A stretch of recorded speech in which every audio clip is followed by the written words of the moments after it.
నమస్తే, నేను ప్రశాంత్. తెలంగాణలోకి మళ్ళీ తెలుగుదేశం పార్టీ రాబోతుందా? వస్తే మరి ఏ విధంగా ఉండబోతుంది అనే విషయాలు అయితే తెలుసుకుందాం. దీని గురించి అయితే మాట్లాడేందుకు ప్రస్తుతం మనతో పాటు సీనియర్ జర్నలిస్ట్ సిఎస్ రావు గారు ఉన్నారు. నమస్తే అండి. నమస్తే సార్, తెలుగుదేశం పార్టీ మళ్ళీ తెలంగాణలోకి వస్తుంది అన్నట్లు కొంచెం వినిపిస్తూ ఉంది. ఇది ఎంతవరకు నిజం? వస్తే ఏ విధంగా ఉండబోతుంది? సో తెలుగుదేశం పార్టీ తెలంగాణకి రావడం కాదు, ఆల్రెడీ తెలంగాణలో ఉంది. కాకపోతే ప్రత్యక్ష ఎన్నికల్లో అది పోటీ చేయట్లా. గత ఎన్నికల్లో కూడా పోటీ చేయలేదు. అంతకుముందు గ్రేటర్ హైదరాబాద్ ఎన్నికల్లో కూడా పోటీ చేయలేదు. పోటీ చేయకుండా ఉండేటువంటి పార్టీలు ఉన్నాయా అనొచ్చు. బీఆర్ఎస్ పార్టీ, ఆ రోజు టీఆర్ఎస్ పార్టీ కూడా గ్రేటర్ హైదరాబాద్ ఎన్నికల్లో పోటీ చేయలేదు, స్థానిక సంస్థల ఎన్నికల్లో కూడా పోటీ చేయలేదు తొలి రోజుల్లో. కాబట్టి ఇది వ్యూహాత్మకమైనటువంటి ఎత్తుగడ అనుకోవచ్చు చంద్రబాబు నాయుడు గారిది. ఏడాది పాలన సందర్భంగా 12వ తారీఖున, ఈ నెల 12వ తారీఖున ఇచ్చినటువంటి ఇంటర్వ్యూలో, ఒక ప్రైవేట్ ఛానల్కి ఇచ్చిన ఇంటర్వ్యూలో చాలా క్లియర్గా ఆయన ఏం చెప్పారంటే, తెలుగుదేశం పార్టీ తెలుగు వాళ్ళ కోసం ఆవిర్భవించినటువంటి పార్టీ. తెలుగు వాళ్ళు ఎక్కడుంటే వాళ్ళ వికాసానికి అక్కడికి వెళ్తుంది, తెలంగాణే కాదు ఎక్కడికైనా వెళ్తుంది అని చెప్పారు ఆయన. చెప్తూ అసలు తెలుగుదేశం పార్టీ పుట్టిందే హైదరాబాద్లో ఎమ్మెల్యే క్వార్టర్స్లో పుట్టింది. కాబట్టి ఖచ్చితంగా నెక్స్ట్ ఎలక్షన్లకి తెలుగుదేశం పార్టీ పోటీ చేస్తుంది అని చెప్పారు. అసలు అక్కడ దాకానే కాదు, నాకు తెలిసినంత వరకు జూబ్లీ హిల్స్లో జరిగిన ఉప ఎన్నికల్లో పోటీ చేసినా ఆశ్చర్యపోసలా. కాకపోతే తెలుగుదేశం పార్టీకి ఒక ఆనవాయితీ ఉంది. ఎవరైనా ప్రమాదశాత్తు చనిపోతే ఆ కుటుంబీకులకే టికెట్ ఇస్తే పోటీ చేయదు. సపోజ్ ఇప్పుడు బీఆర్ఎస్ పార్టీకి సంబంధించినటువంటి మాగంటి గోపీనాథ్ చనిపోయారు అనారోగ్య కారణాల రీత్యా. వాళ్ళ ఇంట్లో ఎవరికైనా టికెట్ ఇస్తే బీఆర్ఎస్ పార్టీ అప్పుడు పోటీ నుంచి దూరంగా ఉండే అవకాశం ఉంది. ఇది తెలుగుదేశం పార్టీ మొదటి నుంచి అవలంబిస్తున్నటువంటి ఆనవాయితీ. కాబట్టి ఉండకపోవచ్చు. అలా కాకుండా వేరే వాళ్ళని కనుక పోటీలో పెడితే జూబ్లీ హిల్స్ ఉప ఎన్నికల్లో కూడా పోటీ చేసే అవకాశం ఉంది. సో ఇప్పుడు రాబోయే ఎలక్షన్లో తెలుగుదేశం పార్టీ పోటీ చేస్తే కనుక ఒంటరిగా పోటీ చేస్తుందా, కూటమి ప్రభుత్వంతో కూటమిగా పోటీ చేస్తుందా? రాజకీయపరమైన ఎత్తుగడలు ఎప్పటికప్పుడు మారుతూ ఉంటాయి. సో ఇప్పుడు ఇంకా టైం ఉంది. ప్రస్తుతానికైతే కూటమి ఆంధ్రప్రదేశ్లో అధికారంలో ఉంది. తెలుగుదేశం పార్టీ, జనసేన, తెలుగుదేశం పార్టీ అక్కడ కూటమి అధికారంలో ఉంది. అదే కూటమి తెలంగాణలో పోటీ చేసినా ఆశ్చర్యపోవసరలా. లేదు, ఆ రోజు మారినటువంటి పరిస్థితులు ఏమైనా ఉంటే రాజకీయంగా ఒంటరిగా పోటీ చేసినా, లేదంటే జనసేన తెలుగుదేశం పార్టీ కలిసి పోటీ చేసినా, లేదంటే తెలుగుదేశం పార్టీ కమ్యూనిస్టులు కలిసి పోటీ చేసినా ఆశ్చర్యపోవసరలా. ఎందుకంటే రాజకీయాల్లో ఎప్పుడు ఏ విధంగానైనా మారే అవకాశం ఉంది. ఇప్పుడు బీఆర్ఎస్ పార్టీ ఉంది, లేదా గతంలో టీఆర్ఎస్ పార్టీ. దాదాపుగా తెలుగు రాష్ట్రాల్లో ఉన్నటువంటి అన్ని రాజకీయ పార్టీలతో పొత్తు పెట్టుకున్నది బీఆర్ఎస్ పార్టీ. కేసీఆర్ తెలుగుదేశం పార్టీతో సహా తెలుగుదేశం పార్టీ, కాంగ్రెస్ పార్టీ, కమ్యూనిస్టులు అన్ని పార్టీలతో పొత్తు పెట్టుకుందాం. ఆ పార్టీ అన్ని పార్టీలతో పొత్తు పెట్టుకున్న తర్వాతనే రాజ్యాధికారంలోకి వచ్చింది అది. సో కాబట్టి రాజకీయ పార్టీలు ఆ రోజు ఉన్నటువంటి పరిస్థితుల ఆధారంగా, రాజకీయ సమీకరణాలు ఆధారంగా పొత్తులు, ఎత్తులు ఇవన్నీ ఉంటాయి. కాబట్టి ఇప్పుడు మనం చాలా దూరం ఉంది కాబట్టి ఎలక్షను, దాన్ని అంత అంటే కరెక్ట్గా మనం ఎక్స్పెక్ట్ చేయలేకపోవచ్చు.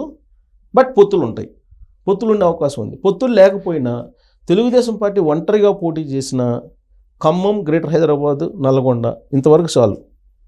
ఆదిలాబాద్, నిజామాబాద్ కొన్ని పాకెట్స్లో బలంగా ఉంటుంది. గెలుపు ఓటముల్ని నిర్దేశించేటువంటి స్థాయిలో తెలుగుదేశం పార్టీ ఓట్ బ్యాంక్ ఉంది. ఇది నేను చెప్పడం కాదు, బీఆర్ఎస్ పార్టీలో సీనియర్ పొలిటీషియన్స్ ఎవరిని అడిగినా చెప్తారు.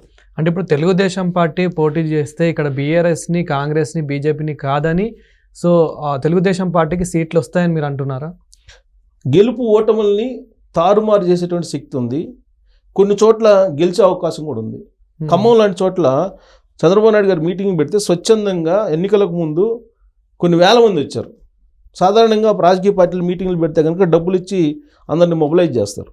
కానీ చంద్రబాబు నాయుడు గారు అక్కడ మీటింగ్ పెట్టి ఎన్టీ రామారావు గారి విగ్రహావిష్కరణ అది పెడితే కొన్ని వేల మంది అక్కడ వచ్చారు. గ్రేటర్ హైదరాబాద్లో కూడా, మీకు గ్రేటర్ హైదరాబాద్ అంటే రంగారెడ్డి, గ్రేటర్ హైదరాబాద్ అంటే మొత్తం పరిధి ఉంటుంది. దాదాపుగా 35 కాన్స్టిట్యున్సీలకు సంబంధించినటువంటి బెల్ట్ ఇదంతా కూడా. ఇక్కడ చంద్రబాబు నాయుడు గారు చేసినటువంటి అభివృద్ధిని ఇక్కడ చూస్తూ ఉన్నారు అందరూ. 2020 విజన్ని విమర్శించినటువంటి వాళ్ళు ఒకప్పుడు ఇవాళ అదే 2020 విజన్ని ప్రశంసిస్తూ ఉన్నారు. ఇలాంటి పరిస్థితుల్లో చంద్రబాబు నాయుడు గారు వస్తారు మళ్ళీ ఎలక్షన్లో తెలుగుదేశం పార్టీ వస్తుంది అనేటువంటి సమాచారం ఉండబట్టే కేటీఆర్ గారు బీఆర్ఎస్ పార్టీ లీడర్లు ఇప్పుడిప్పుడే వాళ్ళు మళ్ళీ సెంటిమెంట్ని రగిలించే ప్రయత్నం చేస్తున్నారు. లేదంటే సందర్భం లేకుండా రేవంత్ రెడ్డి గారి గురించి మాట్లాడుతూ చిట్టినాయుడు అని అంటారు. అంటే చంద్రబాబు నాయుడు గారి శిష్యుడు ఇతను అనే సెంటిమెంట్ని రేకెత్తించడం అనమాట. బనకచర్ల ఉంది. బనకచర్ల సముద్రంలో కలిసిపోయేటువంటి నీళ్ళని అక్కడ బనకచర్ల అంటే పోలవరం వచ్చినటువంటి నీళ్ళని తరలించేది. పోలవరం దాకా నీళ్ళు ఎలా వెళ్తాయి? తెలంగాణ మొత్తం అయిపోయిన తర్వాత, తెలంగాణ ప్రాజెక్టు నిండిపోయిన తర్వాత పోలవరానికి వెళ్తాయి. పోలవరం తర్వాత సముద్రం ఉండేది. అక్కడ నీళ్ళని తీసుకుంటే అబ్జెక్షన్ ఏంటి? దాన్ని ఇప్పుడు సెంటిమెంట్ కింద రేపుతున్నారు. దాని మీద ఇప్పుడు చంద్రబాబు నాయుడు గారు అక్కడ బనకచర్లు కడుతున్నారు కాబట్టి మనకు గోదావరి జలాలు ఆగిపోతాయి అని చెప్తున్నారు. గోదావరి జలాలు ఎలా ఆగిపోతాయి? కొన్ని వందల కిలోమీటర్లు ప్రవహించిన తర్వాత అక్కడ పోలవరంలో కలుస్తాయి గోదావరి జలాలు పోయి. అక్కడ గోదావరి జలాలను తరలించడానికి బనకచర్లు కట్టుకుంటున్నారు. మరి తెలంగాణ పరిధిలో ఎట్టా జలాలు ఆగిపోతాయి? అసలు ఎలా డైవర్షన్ అవుతాయి అసలు? కాకపోతే సెంటిమెంటు ఏదో ఒక రకంగా నీళ్లు, నిధులు, నియామకాలు దీన్ని కోసం నేను తెలంగాణ కోసం అన్నారు. తెలంగాణ వచ్చింది. తెలంగాణ తెచ్చిన తర్వాత ఈ 10 సంవత్సరాల పాటు ఏం చేశారు అనేది అందరికీ తెలుసు. ఇప్పుడు మళ్ళీ అదే నీళ్లు, నిధులు, నియామకాలు అనేదాన్ని స్లోగన్గా తీసుకుంటే ఎల్లకాలం నమ్మరు కదా. ఒక్కసారే మోసపోయేది ఎవరైనా, మళ్ళీ మోసపోరు కదా.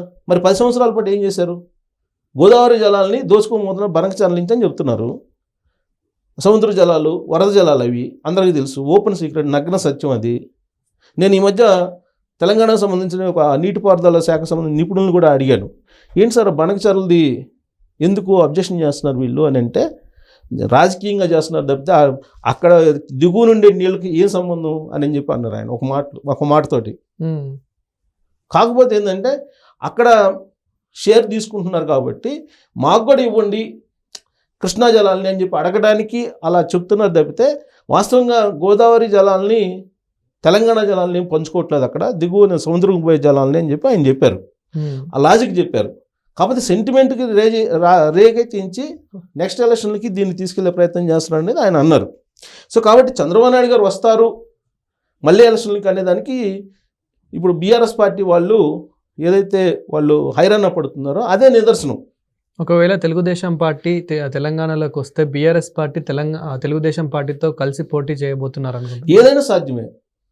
Anything is possible. 2009లో కలిసి పోటీ చేసేగా బీఆర్ఎస్ పార్టీ, ఆ రోజున్న టీఆర్ఎస్ పార్టీ, తెలుగుదేశం పార్టీ, కమ్యూనిస్టులు అందరు కలిసి మహాకూటమికి ఏర్పడి 2009లో పోటీ చేశారు కదా. మరి ఇవాళ పోటీ ఎందుకు చేయదు అనుకోవాలి?